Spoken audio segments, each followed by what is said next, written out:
They called her mother a witch and burned her alive. But years later, in the pouring rain, a blind madman muttered her lullaby. Now, Ejahoma must kneel in the ashes of her past to uncover the truth the village tried to bury. You're watching African Tales by Ima D. Please share, like, and hit the subscribe button for more. The skies had broken again. A slow drizzle whispered across the dusty village of Umuokwe, soaking its red earth and silencing even the wild birds. But the rain was not enough to wash away the memory of that fire. The fire that changed everything. Little Ejahoma stood barefoot in the crowd, her tiny fingers clutching her chest as her mother screamed, "Witch! Burn her! Let the gods see justice!" Their voices were louder than the flames, faces twisted in rage, others in fear. She didn't understand why her mother, Wakago, the kind woman who healed people with herbs and midwifed children safely into the world, was now tied to a stake like a criminal. The smell of smoke, mingled with rain and blood, became something she would carry in her lungs forever. Wakigo's last words were not curses. They were a lullaby, soft where gentle, sung through tears as the flames swallowed her. Rain, oh rain, wash the pain. Mama's love will rise again when the drums are silent and the madman sings. That song became forbidden. The villagers spat at its mention. Ejahoma was cast out, left in the care of a distant aunt who never let her forget. You are the daughter of a witch. Speak too loudly and they will burn you too. It had been 10 years since the fire. Ijoma, now 17, had grown into a quiet shadow. Her eyes rarely met others, and her voice remained soft, like her mother's had been. She spent her days fetching water, grinding ogbono, cleaning, existing, never living. But on the day the skies roared again with thunder, something changed. Rain poured as she walked the village path, her wrapper soaked to her skin. People rushed for shelter, but there, by the shrine road, sat the madman. The one they called Orki Onye Ara, the blind one with a crooked staff and a voice that mumbled riddles. He sat in the rain, head bowed, face toward the heavens as if searching for something he could no longer see. Ejahoma would have passed, she always did, but then he sang, "Rain, oh rain, wash the pain. Mama's love will rise again." She froze. The ground shifted beneath her feet. That was her mother's song. No one remembered it. No one dared sing it. But he did, word for word. Drawn by something older than fear, Ejahoma dropped to her knees. The rain fell harder, but she crawled to him, trembling. Where did you hear that song?" she whispered, tears mixing with raindrops. The old man turned toward her, sightless eyes hidden behind gray lashes. His voice was soft but steady. "I was there, the day they burned her, and I was the one who could not save her." Ejahoma's heart poured like war drums. "Who are you?" she asked, voice breaking. The man slowly raised his hand and opened his palm. Inside, wet from the rain, were ashes, dark, old, preserved like a sacred thing. "Your mother gave me this," he said, "before the fire. She said, if her daughter ever found me, to give her the truth." He handed her the ashes. Ejahoma cried out. They were warm in her hands, almost pulsing, alive.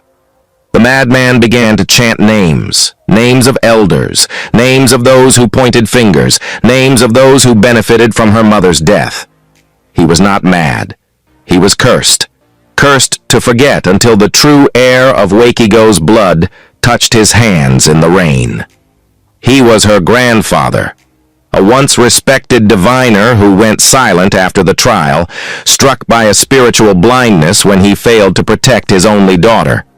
Now, in that rain, grandfather and granddaughter knelt together, surrounded by people too shocked to speak. Umbrellas hovered above them like witnesses. Old women crossed themselves. Some cried, some turned away. But the truth had already begun to awaken. The ashes would speak. The bloodline would rise, and vengeance, soaked in years of sorrow, would come not with fire, but with truth, and the rain kept falling. That night, Ejahoma could not sleep. She sat inside her small, leaking hut. The ashes from the madman, her grandfather, were wrapped inside a piece of cloth and hidden under her mat. But she could feel them calling, whispering. Her heart was heavy, and her mind was full of questions. Why did they really burn her mother? Why did the village hate that song? And what was this strange power she felt the moment she touched those ashes? Suddenly the wind outside grew loud. Something tapped her window. Tap, tap, tap. Not like rain. It felt human. She rose slowly and looked outside. Nothing. But when she turned around, her eyes fell on the old clay pot in the corner. The one her mother left behind before her death. It had been sealed shut for 10 years. Now it was open. Her hands shook as she walked to it. Inside the pot was only one thing, a small black bead necklace and a folded piece of cloth. When she opened the cloth, a name was written inside with charcoal. Ezedimkpa, the strength of the throne. She blinked. What did it mean? Suddenly her door burst open. The madman stood there, wet, shivering, but speaking clearly. Your mother was born to be the next high priestess, but she ran from the seat. She loved your father. She wanted peace. But the elders, they wanted power. Ejahoma gasped. What do you mean? He coughed. They framed her, said she used dark magic, said she killed a child, but it was a lie. That child never died. Her legs weakened. What? The child was you. The rain outside grew louder, as if the skies were crying for the truth. Ejahoma fell to her knees. I was the child? Her grandfather nodded. You were born during an eclipse, a sacred time. The priest of Umuokwe said you were an abomination. He told the elders that your birth would bring death. That was a lie. Why? She whispered. Because your mother refused to bow. She challenged their lies. She questioned their greed. And you were the symbol of her rebellion. Tears poured from Ejahoma's eyes. The village made her believe she was cursed, evil, the daughter of a witch. But it was all a plan to erase her family from history. She stood up, her hands clenched. They will hear me. The old man smiled for the first time in years.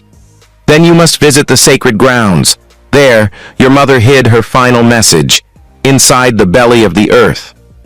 Before the sun rose, Ejahoma wrapped herself in a black shawl and followed her grandfather.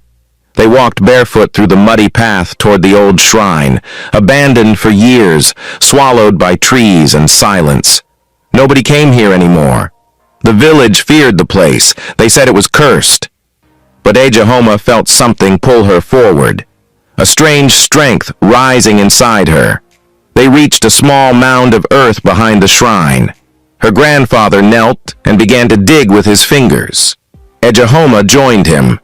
After minutes of digging, their hands touched something hard, a wooden box wrapped in palm leaves. He opened it. Inside was a scroll, ancient, yellow, written with blood and red dye. Her grandfather read it slowly, tears falling from his blind eyes. To my daughter, if they have burned me, let this truth remain. I did not kill. I did not curse. I carried light, not darkness. The throne of Umuokwe belongs to truth, not fear. If you have found this, then rise. Carry your mother's voice. Let raindrops wash the ashes and let justice reign. Ejahoma touched the scroll, and suddenly her body shook. Visions poured into her eyes. She saw her mother, young, strong, beautiful, standing in front of the elders shouting. She saw men whispering lies. She saw the crowd, the fire, the betrayal. Then she saw something else, a sacred staff, hidden beneath the village's judgment square, the staff of the true high priestess. She opened her eyes. I know what to do, she said. Her grandfather smiled through tears. Then go. Let the rain fall. And as they stood up, the skies began to weep again. The sun had not yet fully risen when Ejahoma stood in the middle of the village square, her feet firm in the red sand. She was soaked from the early morning rain, her shawl clinging to her skin. But her eyes burned like firewood beneath hot coals. In her hand, she held the scroll, the truth, her mother's final words. The same fireplace where Wakigo was burned years ago was now cold, dead. But Ijoma stood before it with one purpose, to bring it back to life, not with fire, but with truth. One by one, villagers began to gather. Whispers followed her like flies. Is that the witch's daughter? What is she doing here? Is she mad? But Ejahoma raised her voice. For the first time in her life, she shouted, "The day you burned my mother, you burned the truth with her. But ashes do not die. They remember." Gasps filled the square. The head of the council, Elder Ofordali, stepped forward with a frown. He was the same man who led the trial years ago. His lips were dry, his eyes sharp. "Silence! How dare you speak before this sacred land? Do you want us to burn you too?" But Ejahoma did not move. She held the scroll up. "Read this, or are you afraid of what your hands have done?" He reached for the scroll, but his hand trembled. Suddenly the skies roared with thunder, the wind howled, palm leaves danced. It was as if the spirits themselves had arrived to witness what would happen next. And then, from the crowd, someone shouted, "She speaks the truth! I was there! I saw the lies!" Everyone turned. It was Mama Ugo, the oldest midwife in the village.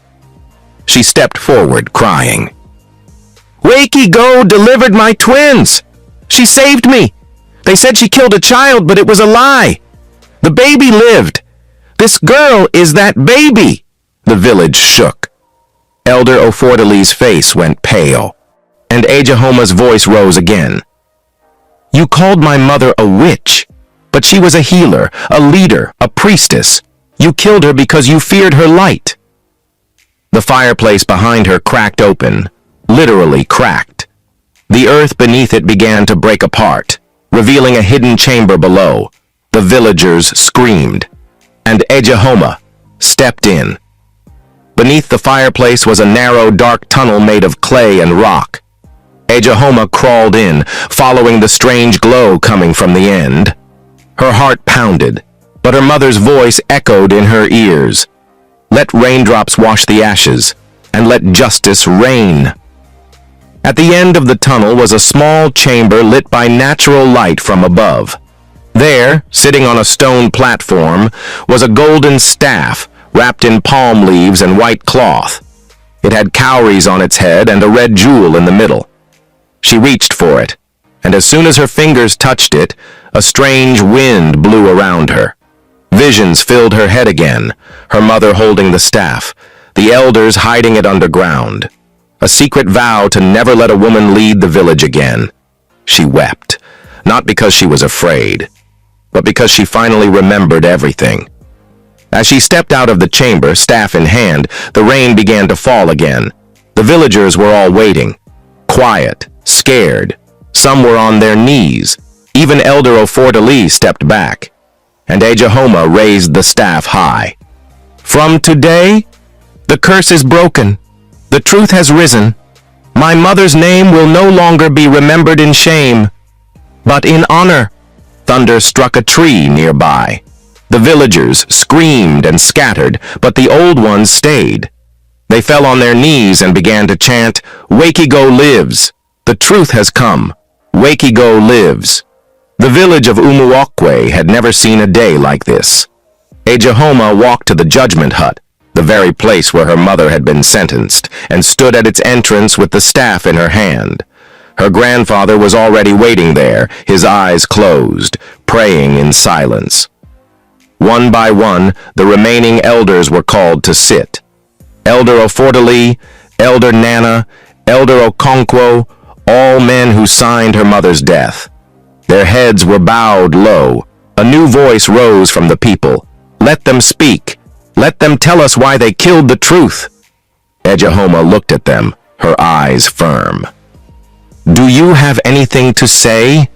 Elder Nana wept like a baby. We were afraid that a woman would take power. She knew things we didn't understand. We feared her strength. We feared the future. Elder Okonkwo said nothing. He simply walked forward, knelt before Ejahoma, and kissed the sand beneath her feet. But Elder Ofordali stood. She was a threat. I do not regret silencing her, but I regret that the people now know. He turned to leave. But as he walked away, lightning struck again. Right in front of him. He screamed and fell to his knees. The people roared. Some ran, but most stayed. Because they had just witnessed something deeper than punishment. They had witnessed spiritual justice. Ejahoma walked forward. No more lies, no more fear. Let truth sit on the throne. The village of Umuokwe was no longer the same. Children now sang Ejahoma's mother's song without fear. Women walked with lifted heads. Even the trees seemed to dance whenever the rain fell. For the first time in many years, truth was louder than fear. But peace never stays too long where evil once ruled. That night, as Ejahoma sat by the fire holding the sacred staff, her grandfather suddenly gasped. Something is watching us, he whispered.